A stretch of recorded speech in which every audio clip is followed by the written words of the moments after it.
The two decisions that I'm going to talk about today is I made a decision that I am responsible for what I choose to see in life.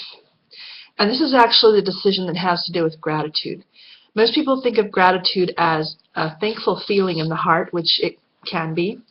But for me, I think gratitude is much more fundamental than that. It's what you choose to see.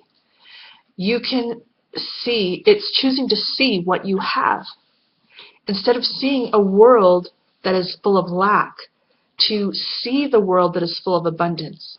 Even if there are a lot of things that aren't exactly right for you and that you don't have, it's very difficult to deny, if you start to think about it, how abundant the universe is. The oxygen you breathe every single day is there for you. You don't have to ask for it. You don't have to be good for it. It's just there. You get to keep breathing.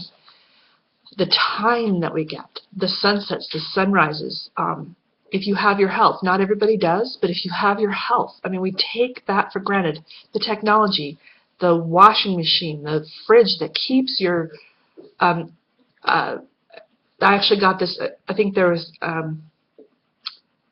a lady who blogs, and I forget her name, Glenn Menon, I probably got that wrong, but she talked about we should be like freaking out, excited about the fact that we have a fridge that keeps our food cold. This is magic. And a comedian was talking about how, being on airplanes. Okay, so this is a world of abundance, and we just need to see it over and over and over and over again, and choose to be grounded in that to begin with. And so that we can feel secure. The second decision I made is that I choose to see and accept the messy and the miraculous. And I have figured out that they are the same thing.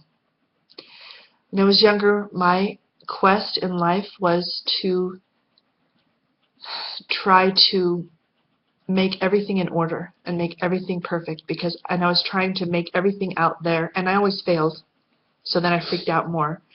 But I was always trying to make my world fit into something, because as soon as I could get it the way I wanted it, then I could feel okay. I could feel safe. I could feel, forget about happy. I was just trying to feel safe. And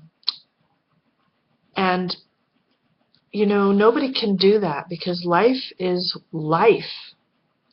And I used to think that everything that went wrong, if my car broke down, it was like a sign from God that He hated me or something. It was just hard for me to process.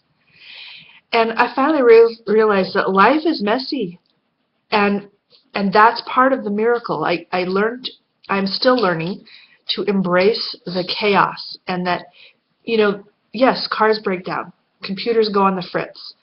People have arguments. People get injured.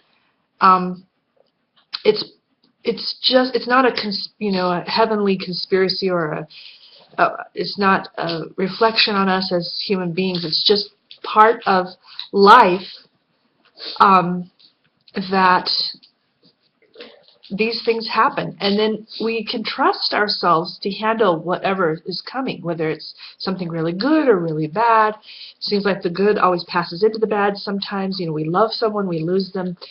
In our loss, we find somebody new. I mean, life moves. We call it good and bad, good and bad. But I learned to take the good and bad out of it and just call it life, and just realize that the world doesn't need changing. I mean, it's good to have a dream. It's good to have goals and go towards something and to create what it is you desire. That's all good. You should be doing that. But fundamentally speaking, the world doesn't need to be changing. Life doesn't need to be changed. It's not broken. You're not broken. I didn't come up with that either. That's from Jeff Foster. And we can be grateful for being alive, even with all the crazy that sometimes happens. So the messy and the miraculous. And I talked more about the messy than the miraculous, but just again, going back to the sunshine, flowers, animals, the technology that we have, the fact that, I've got 2 legs to walk on. I live in a beautiful town. I mean, all these miracles. It's a miracle universe. Everything is just awe-inspiring if you take a moment to take it in. And I don't walk around like that all the time. I try, but I'm not perfect at that. But if I'm getting really distressed or something, I bring myself back to that and remind myself of those 2 decisions, that I'm responsible for what I choose to see. And that means that causes me to live in a certain world. If I'm seeing the abundant world, then I'm living in the abundant world. And if I'm only seeing negative things or things that are lacking, I'm at best only seeing half the world, and probably the wrong half, because you can move over to the good half with if you want to. And just that life can be messy. It doesn't need to be fixed. We're just alive. We just can deal. We can trust ourselves. We can learn what we need to learn. We can create our desires, but life will probably be unpredictable, both in bad ways and in good ways. Good things that we could never have imagined as well. So just be open to all of that. I'll see you later.